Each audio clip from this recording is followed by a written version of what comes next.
Hello, ladies and gentlemen. Very pleased today. We're continuing our business conversations, and I'm very glad to welcome an old friend of the family, someone I've known personally for many years, Ulf Schneider, founder of the Schneider Group. And Ulf, very nice to see you today. I'd like to kick off with a little bit of personal history from you. I know it, I think, but give us a little bit of your background and how the heck did you end up in Russia? Yeah, Danny, thank you very much for the kind introduction. For those of you who do not know me yet, Ulf Schneider, a German businessman for more than 20 years in Russia now. How did I come here? Probably was always a dream already from my childhood. I remember well, it was at the age of 7 when I was with my parents at the Polish-Soviet border, and I saw a huge fence. And I asked my daddy, well, what is behind the fence? He said, it's Russia. He didn't say Soviet Union, he said, it's Russia. And this life, he will never make it to there. So as a 7-year-old young boy, then my father said, you never go there, then you understand where you should go. No, so it developed step by step. My professional career, I started with Procter & Gamble in Germany, when they still had the Eastern Europe headquarters in Frankfurt, or one of the suburbs of Frankfurt. And I was picked as that person who should answer all the calls that came from Moscow. Simply because during my studies of economics in Germany and the US, I took some classes in Russian, and this qualified me for any professional questions that came from Moscow to the Eastern Europe headquarters. I found this very impressive, what my colleagues of P&G told me, success stories every week. So I thought, well, that's a good place. I want to go there. It was then not Procter & Gamble who brought me to Russia, but the German insurance company Allianz. My thought was for 2 years, and then maybe I make it further to Asia. But these 2 years were so exciting that I decided to realize one of my dreams I probably already had in my youth or maybe in my childhood, to run my own business. And so I started 2003 with Schneider Group, a consulting business. Although I don't like the word consulting too much, we are more those who implement for our clients their business strategy for Russia, and not only Russia, also for the CIS. So we accompany with everything as a one-stop partner, with everything from the very first market analysis, eventually also localization projects accompanying when setting up production, everything in between, like company registration, tax, legal, accounting, ERP structures, import, handling, customs clearance. We are very strong in the meantime in interim management, taking over the general director function or the CFO function. We also offer services like outstaffing, employer of record, something what is well requested at the moment in Russia as well as in the neighboring countries for different reasons.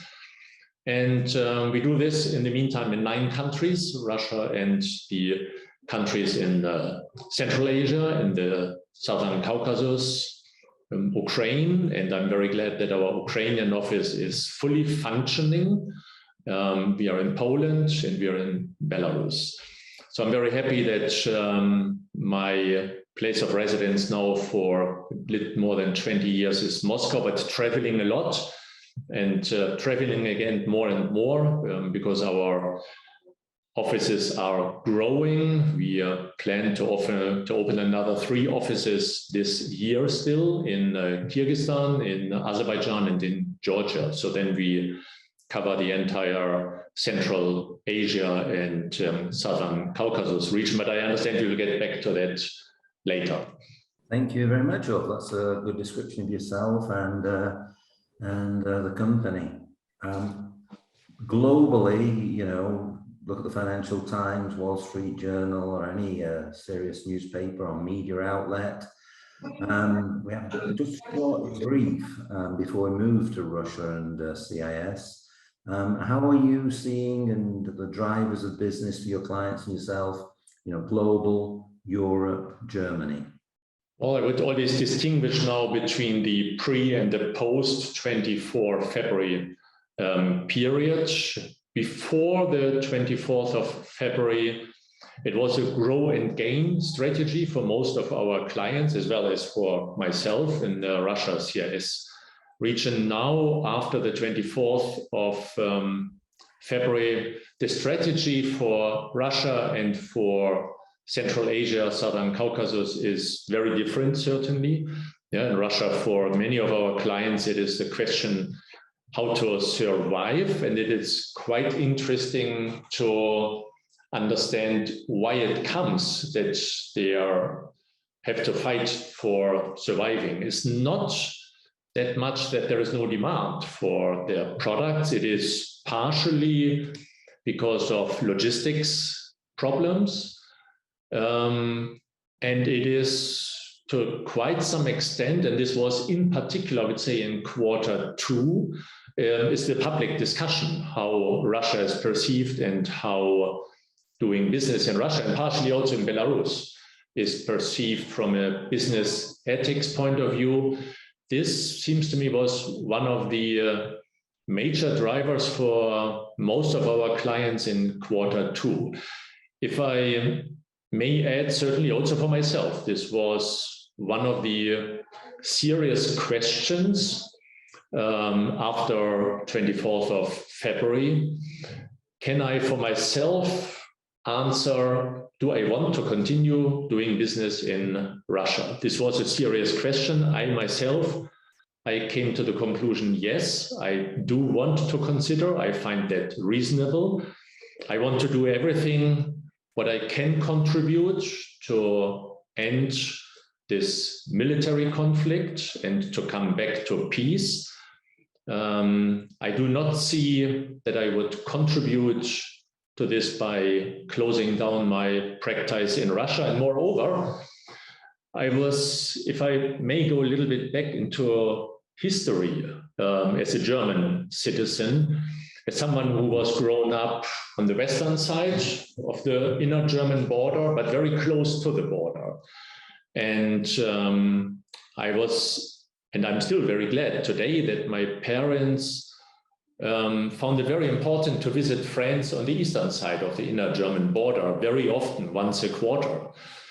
And I mean, this was during the coldest and most serious times of the Cold War and the Iron Curtain. And we found it very important. There was no doubt, not in the West, not in the East.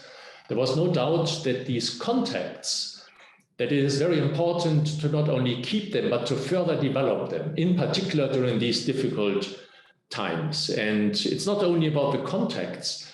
We also had no doubt in the West that we want to develop the inner German trade between West Germany and East Germany, because it was in the interest of the people who lived on the other side of the Iron Curtain. Why I say this, I very often remember these times and I'm thinking, why today we believe that we make things better by cutting trade. I personally, based on what I just said and from history, I have a little bit different view on that. And so this was for me also the major reason why I said, I want to continue my business in Russia and also in Belarus. And I still want to contribute, being a kind of bridge builder on business level in order to somehow contribute that communication does not totally stop between the West and Russia. And also, I certainly feel responsibility for all the 350 staff I employ in Russia. I feel responsibility for them, for their families. These are great people, and I want them to also in the future be able to contribute to our, what we even call our company mission, to be a kind of bridge between the West and the East. So sorry for getting now a little bit aside your concrete question, but these are my main thoughts why I believe I should and I want to continue the business.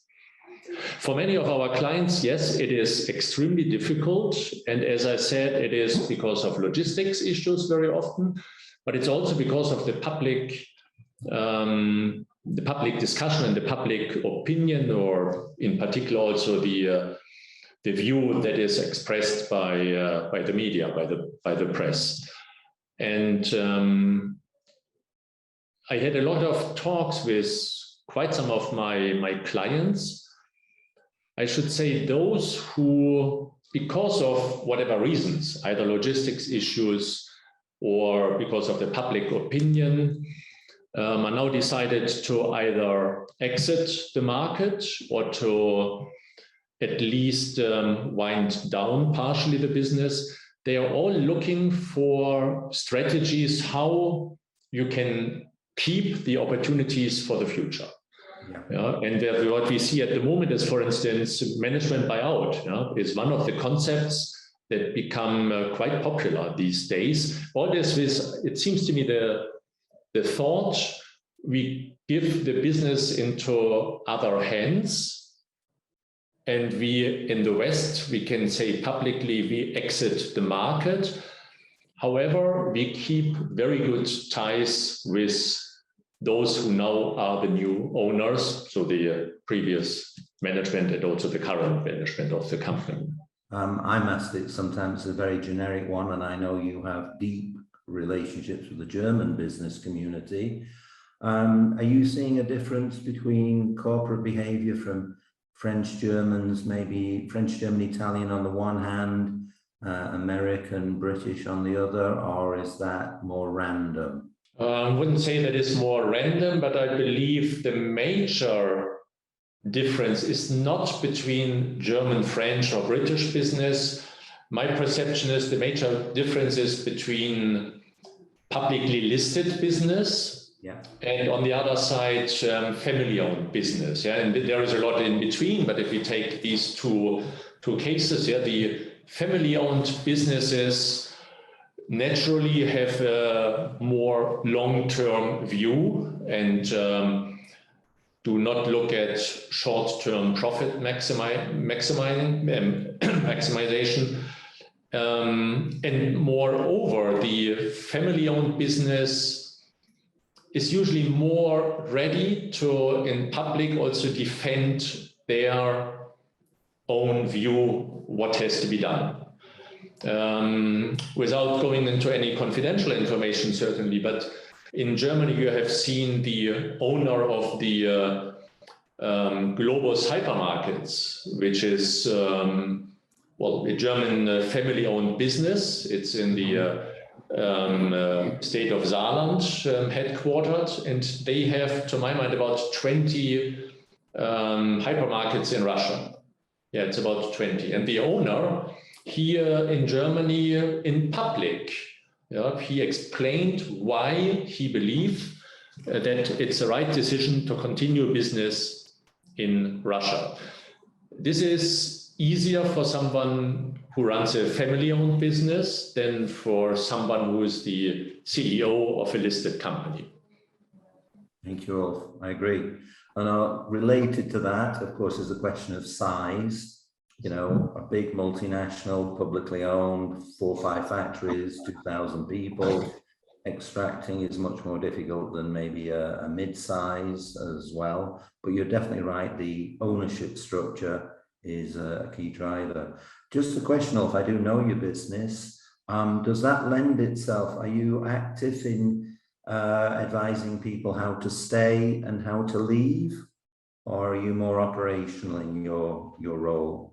Indeed, at the moment, I have every week at least 5 interesting talks with clients where we discuss their strategy for the future. And not naming now concrete cases, but I can probably talk about a couple of interesting questions. I start with a Polish businessman who is headquartered in Poland with his firm, a family-owned business, and has a well-established subsidiary in Russia. He called me and said, Mr. Schneider, here's the task for you. I want to communicate to my Polish friends that I'm leaving the Russian market, and to my Russian friends, I want to communicate I will be staying on the market. And overall, I want to do it the way that the ownership structure with the Russian business stays with me. So here's the task for you, how to do this. I said, well, first of all, let's involve a communication expert into this case. What I'm not joking, but indeed, I also recently did. So we are in the process of partnering with a well-established communication company on communication strategies, which seems to me during these times makes a lot of sense to have such experts on board. But so this is something what I see indeed very often, that foreign investors are looking for a kind of hybrid structure. So on the one hand side, giving them the opportunity, the possibility in the West to publicly say we are leaving the Russian market.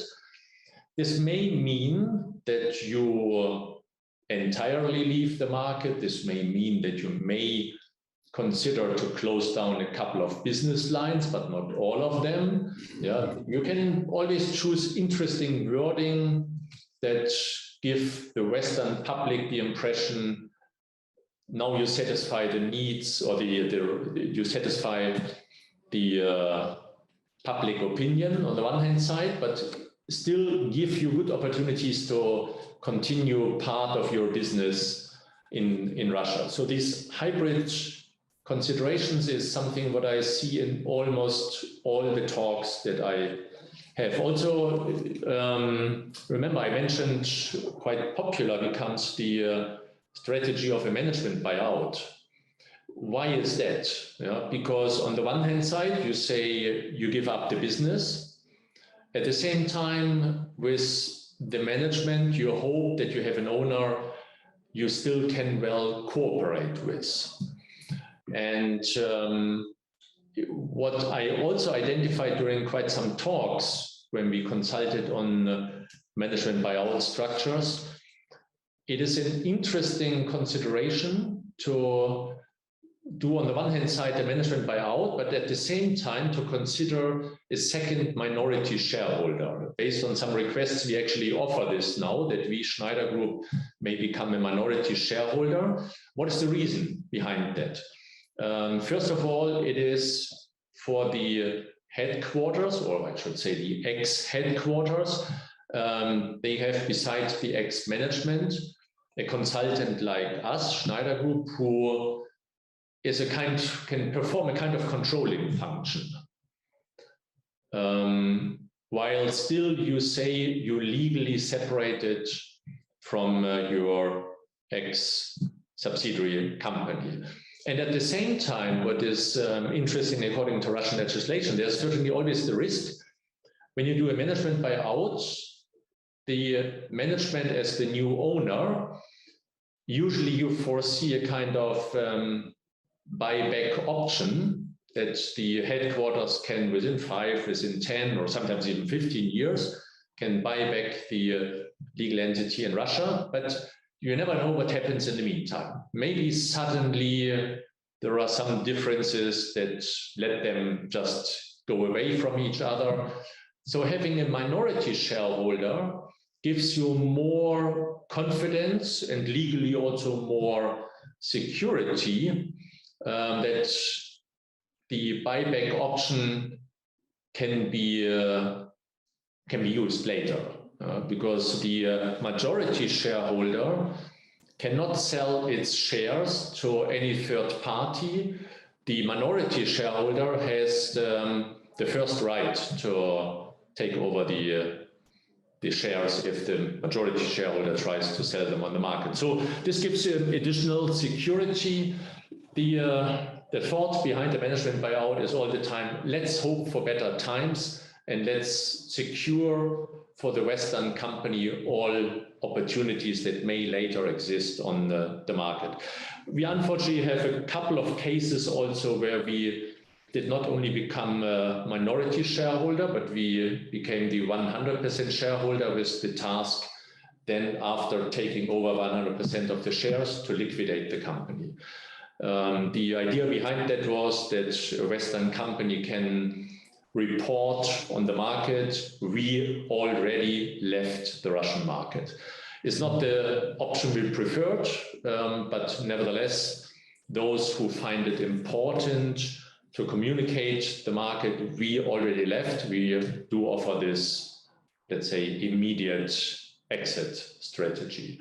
And of course, there are many other aspects. We started to create a team of operational interim managers. I have 6 people on board at the moment, experienced Western European managers who live in Russia and who have available time to operationally step into existing business where either the Western headquarters says we want to separate, but we don't see the current management taking over the operations, or where the headquarters said we have to wind down, but we still want to keep it on the low operational level, does not justify a full-time CEO. So maybe we find a part-time operational manager. This is then someone who could come from the team that I just established. So these are just a couple of examples of strategies that during the last, in particular, the last, let's say, 4 or 5 weeks, I discussed with quite some of our clients. And let me maybe sum up this a little bit. When you read in the Western media about all the cases of companies who are leaving Russia, one still should understand, I don't know the exact numbers for all the countries, but there were about 4,000 German investors in Russia. So German companies who have either a rep office or a branch or a subsidiary legal entity in Russia, the vast majority of them stay on the market. This we also should not forget when we read in the newspapers about all those who are leaving the country. Many quick comments from me, Ulf, and then some quick questions and then bigger questions. Yeah, overall, amongst my group members, many overlap with you. I'd say overall about 25% plus will have left de jure de facto the market by Christmas, of which some are in the process of downsizing to the end of the year to a very small presence. Symbolic almost, but to your point, they don't want to leave formally legally, and they will keep a tiny toehold with the hope of coming back, as you say. We're seeing, by the way, more, of course, in the IT industry leaving Western companies, but fewer in pharmaceutical and health. So that number of 25% is much higher for IT and much lower for pharma and health and so forth. But there are many ways, as you say, of half leaving, leaving, and not ever. And what those services you are offering are very interesting, some of which even I had not heard of before. Quick questions, Ulf. I'm also hearing that, you know, the management buyout, one challenge, of course, is money, although some companies are selling off at below market price. But I'm seeing management buyout combined with a local authority. And I can think of 1 or 2 of the big departures that we've seen on that structure. My first question will be, do you see some of that? Secondly, this option to come back, the period of time, you mentioned 5, 10, 15 years. Do companies include periods as short as 2, 3, 4, 5 years? Yeah, starting with the last question, I think the most public case that is McDonald's probably, and everything what we know from the rumors and some facts, it looks like the agreement is a buyback option for 15 years. But I do know, and I certainly cannot now mention names, but I do know discussions between management and the headquarters also talking about 2, 3 years. But usually you definitely, in most cases, I would say it is more typical to have 5 to 10 years while you can exercise the buyback option.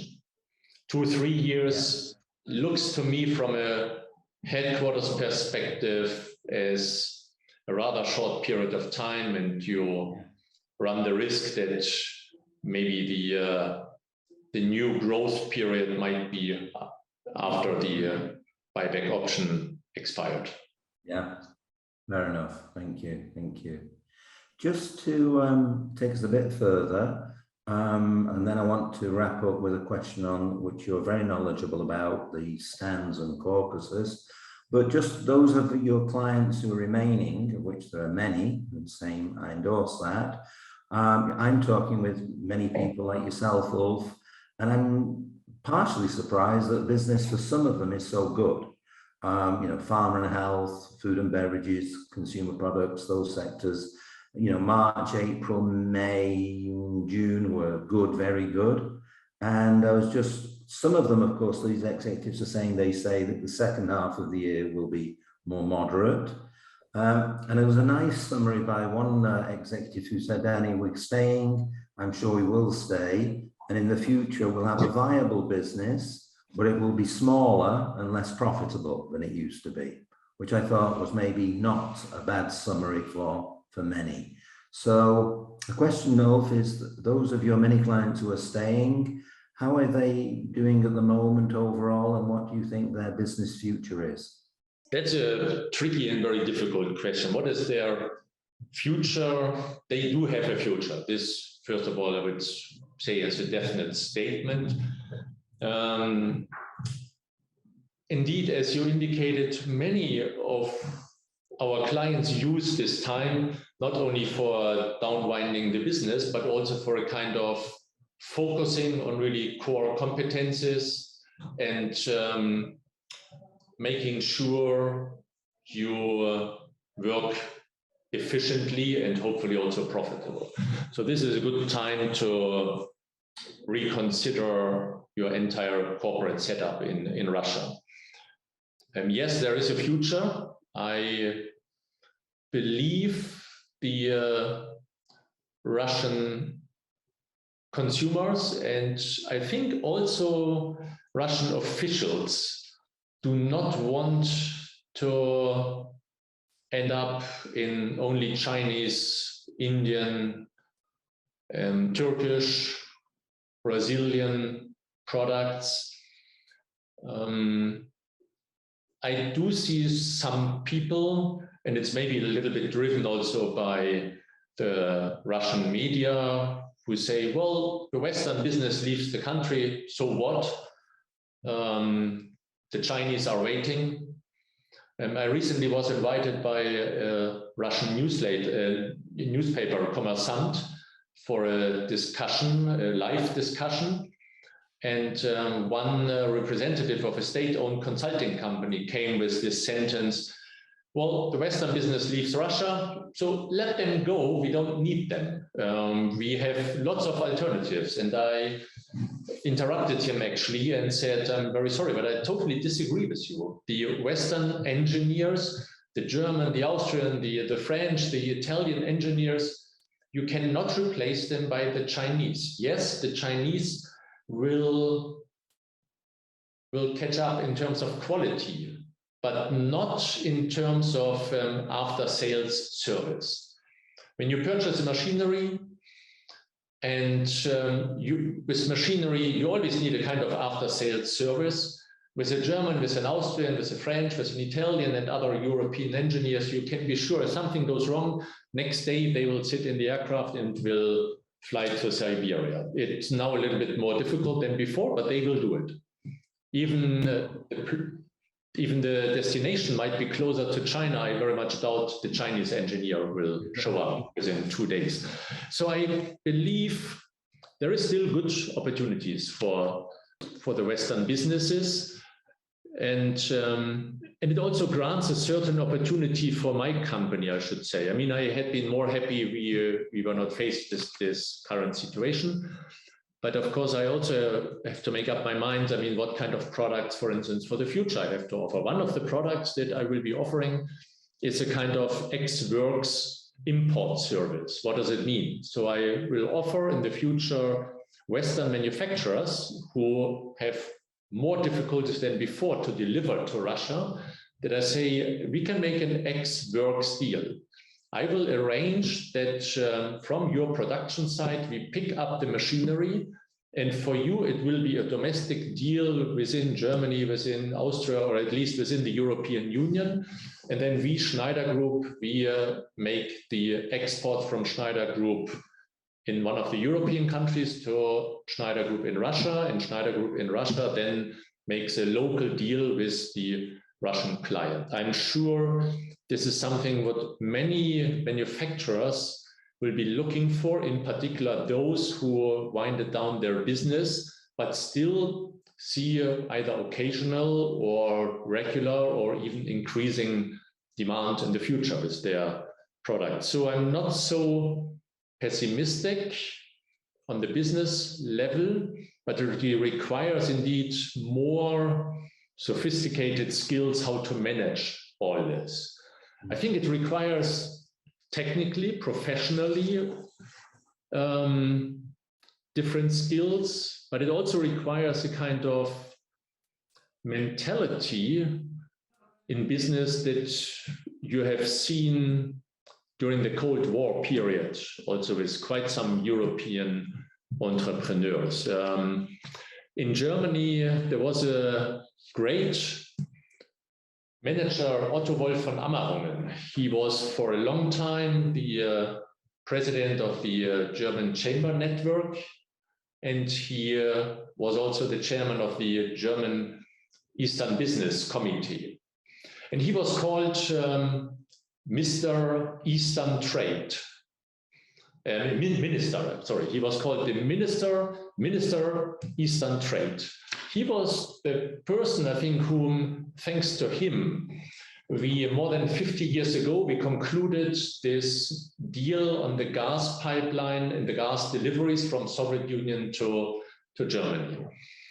I think we need for the future quite some such people, and the mindset that was behind these people who in the 70s in particular took initiative and wanted to get things done and wanted to get trade done in order to improve the lives of people on both sides of the Iron Curtain. These people we need also for the future. I want to take us now in rounding off into an area of, you've got many areas of expertise, but certainly stands in the Caucasus, as you say, for your company and your expansion there. And you know, I know you've traveled there a lot and have many strategic and operational thoughts. Many companies who are downsizing or leaving Russia or staying in Russia are looking for more opportunities. And many of our mutual clients are looking at the former Soviet republics, Stans and Caucasus. How do you see it? I call Central Asia and the Southern Caucasus the tiger states. Would not say it's comparable to the Asian tiger states, how we called them about 30 years ago, South Korea, Taiwan, and others. But it could develop in this direction. I'm quite optimistic. Last week I was in Armenia. 2 weeks ago I was in Uzbekistan. Next week I will be in Kazakhstan. So I'm traveling quite a lot to the region. And we will be opening new offices. So we have offices in the region in Armenia, Uzbekistan, Kazakhstan. We will be opening still this year in Kyrgyzstan, in Georgia, and in Azerbaijan to cover the entire region. Because for me, this is a real growth region. When I look at the development in Armenia, Georgia, I mainly see that Russian businesses move to there. Certainly quite some Russian business from the IT industry. Find it very attractive to move to Georgia and Armenia. Still open, is this like a transit country for them? Or do they feel comfortable to work long-term from the Southern Caucasus? With the Western business, I see certain additional interest in the Southern Caucasus. However, Western business I mainly see is now very eager on Central Asia, and here in particular certainly Uzbekistan and Kazakhstan. I think the two countries will be competing with each other for all the new Western investments that will come over the next 5-10 years. These investments will not come automatically. And this question was raised very often. So is there already much more business now diverted from Russia to Kazakhstan to Uzbekistan by Western companies? So far, I would say this is a good hope. And many Western businesses, what I see, they are paying more attention to Kazakhstan, Uzbekistan, and investigating the market, maybe setting up small presence. But to say now this becomes really the market where next year already we see huge foreign direct investments, I'm a little bit cautious. Yes, it will be developing, but it takes time. I know no CEO in the headquarters decides spontaneously based on the current geostrategic situation and the military conflict here in the region. No one decides spontaneously to now set up a production site in Uzbekistan or Kazakhstan. It is prospective. The countries have to do their homework. Both countries, I think, have to do their homework in order to, in particular, improve the suppliers structure, the local suppliers. Because what does not make sense to, in most cases at least, it does not make sense to set up production in Central Asia, but you have to import all the spare parts in order to produce a finished product. Then it is more or less just an assembling. In order to really have a good value adding locally, the countries have to very intensively work on growing their tier 1, tier 2 supplier structure locally. So this, it seems to me, is one of the important aspects.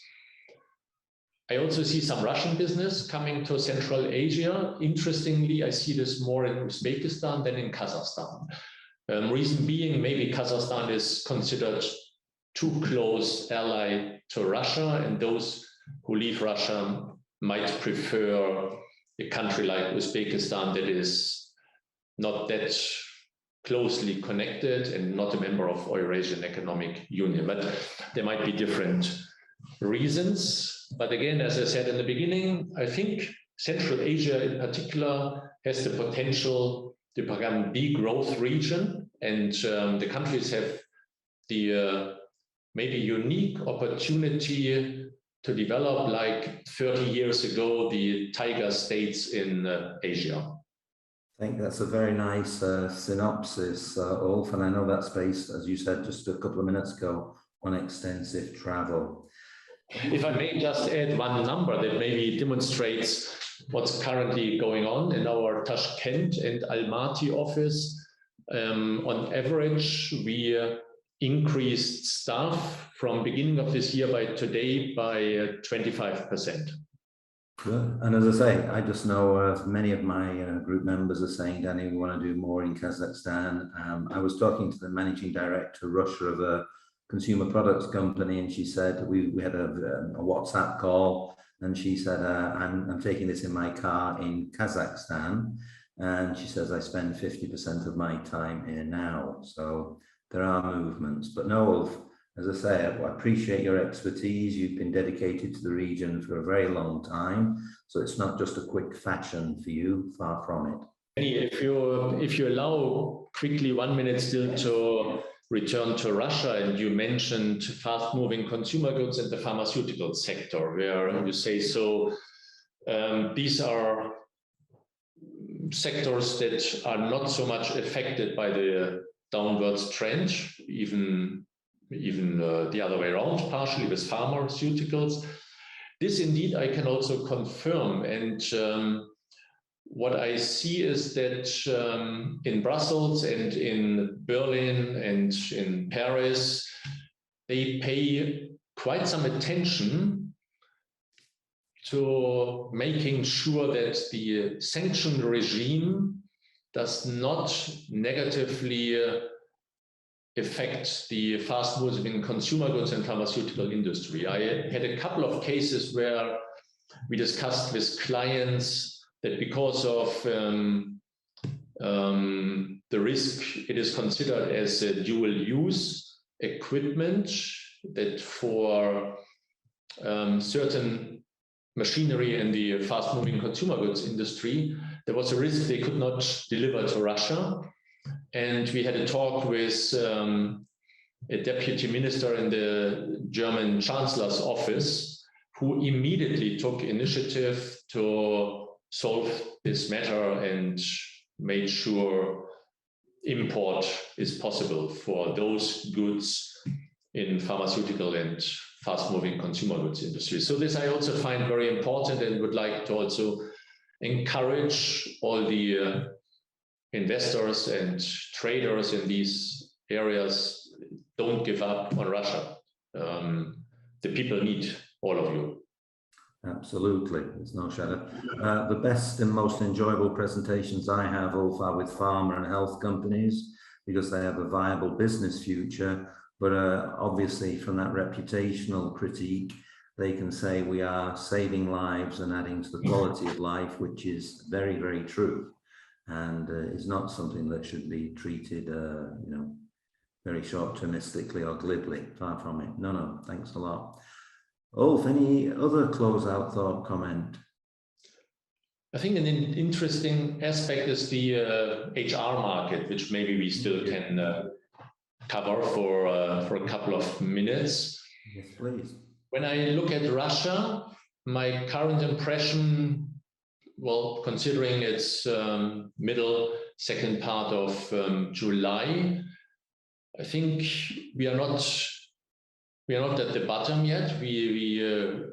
I think in fall probably we will see more people who suffer because of unemployment, losing their jobs, and many people on the Russian labor market, I think, did not realize yet how difficult it will be in the future.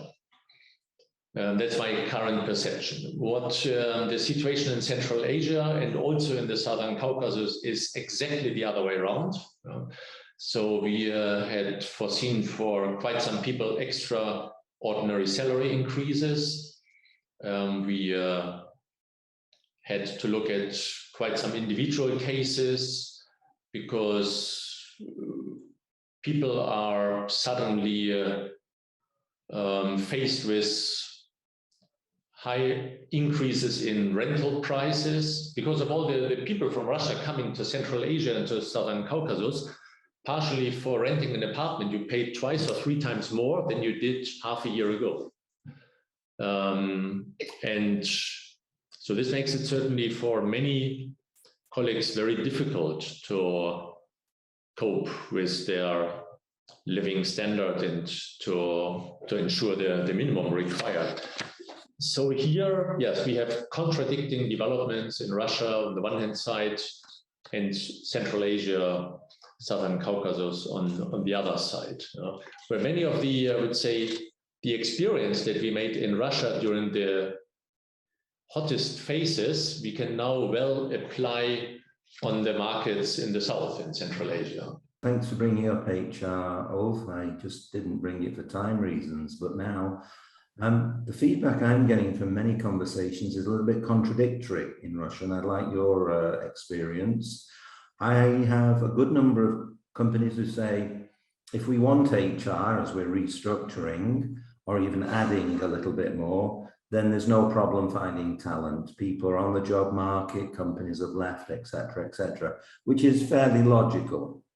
However, I have almost as many companies, Ulf, who say, Danny, we are looking for people, we are looking for some qualified, upper middle management, and it's difficult to find them at a reasonable market price. What do you see, and where are you on that spectrum? I see all different directions, I should say, and it really depends on the position eventually and on the industry sector. What I can say, doing a little bit marketing and recruiting for my own firm, so if there are good payroll accountants, for instance, who are listening now on the team lead level, then please apply with us. We are looking for such people at the moment, and it's not easy to find them.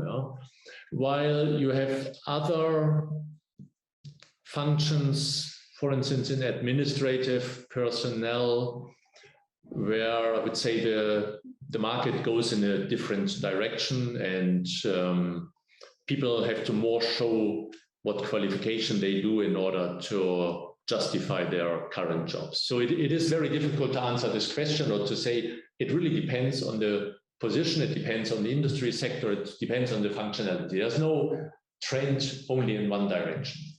That's a good answer, Ulf. Thank you. No, because that's where I see things as well, which is I think curious as well. Maybe I would have expected, you know, a buyer's market, the employer's market, and you're echoing my thoughts. On the ground, it's much more nuanced, much more mixed.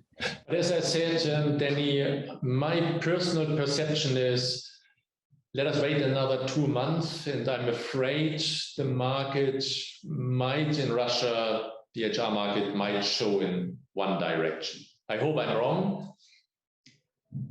Yeah. From an employee's point of view and from a market development point of view, but I'm afraid I might be right. I do not disagree. Thanks, Ulf. Ulf, thanks a million for your time today. It's always a pleasure talking and listening to you. Very interested in your developments and the new offices that you're planning and that. Your personal resilience and that of your company. Great people, great teams, which is, I know you have, but many others do as well, and you've alluded to it.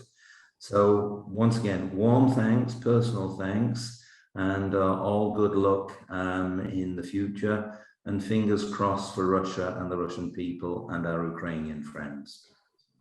Thank you very much, Danny. As always, very interesting talk with you. Thank you.